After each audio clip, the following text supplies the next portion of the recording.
AI doesn't destroy companies. It reveals which ones were already optional. Most people think AI is a future threat. It isn't.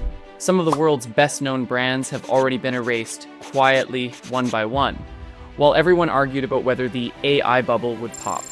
In this video, we're looking at 8 giants that once ruled their industries, a $40 billion marketing empire, the website every programmer on Earth used to visit daily, and one unicorn that raised hundreds of millions for an AI that turned out to be 700 people pretending to be a robot. That one is number 2. Wait until you hear how they got caught. They all made the same mistake. They thought a temporary moat was a permanent one. And then AI arrived.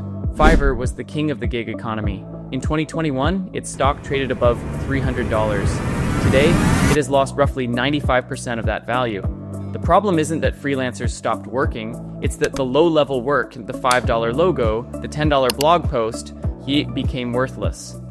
When AI gives everyone those services for free, nobody has an edge anymore. Fiverr's own CEO admitted the brutal truth. AI is coming for the exact jobs that built their empire. Read that again.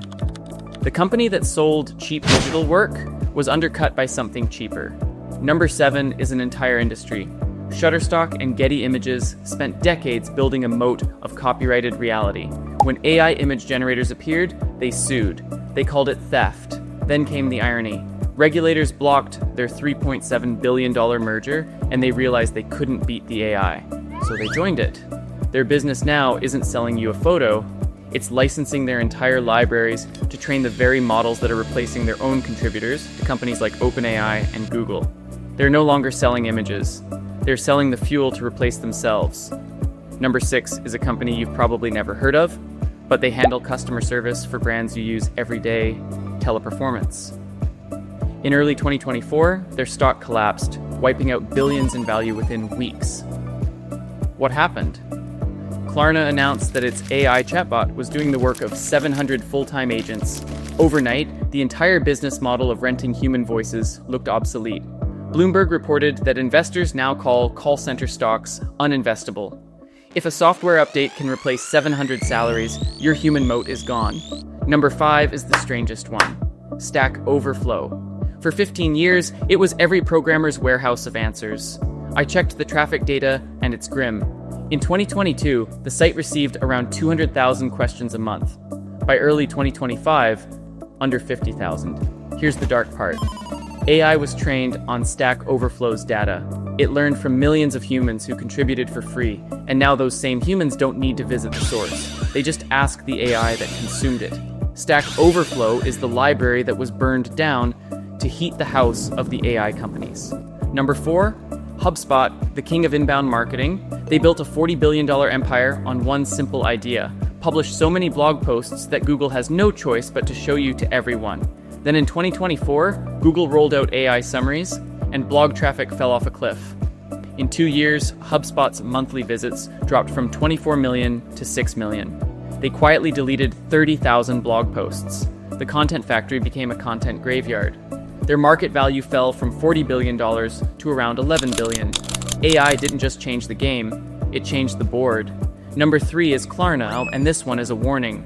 They were the poster child of the AI-first revolution. They froze hiring, let hundreds of people go, and told the world that AI was cheaper and better. Then reality arrived. Hallucinations, angry customers, broken support. By late 2025, they were quietly rehiring humans. It turns out AI can do the volume of 700 agents, but not the empathy and not the complexity. Klarna was once valued at over $45 billion. It fell to under $7 billion. They tried to run before they could walk and tripped over their own algorithm. Number 2 is the scandal. Builder.ai, a British unicorn valued at $1.5 billion, backed by Microsoft. They promised an AI called Natasha that could build apps automatically. But the investigation reports tell a different story. Natasha wasn't an AI at all. It was a front for 700 human engineers coding by hand while the company charged AI prices. Roughly $450 million was raised on that illusion. When the truth came out, the company collapsed and authorities seized tens of millions in assets. They were so busy looking AI first that they never actually built the AI. And finally, number 1, the cleanest kill in corporate history, Chegg. In May 2023, Chegg's CEO sat on an earnings call and did something few CEOs ever do. He told the truth. He admitted that ChatGPT was destroying their subscriber growth. The stock fell 48% in a single day. Since 2021, Chegg has lost about 99% of its value. Chegg sold answers to students, but when answers became free and instant, the product became optional. Chegg is the final proof. If your business is just a wrapper around information, you are already dead. AI doesn't kill companies. It reveals which ones were already optional.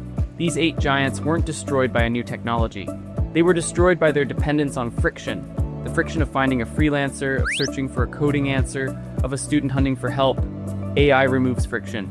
And if your profit margin was built on friction, your margin is now 0. So the real question isn't which company AI kills next. The question is your business actually necessary with Chegg, or is it just an obstacle that hasn't been removed yet? And if AI can do this to $40 billion companies, imagine what it learns about one single person. I fed 7 years of my private journals into an AI, and what it told me about myself genuinely scared me. That video is on your screen right now.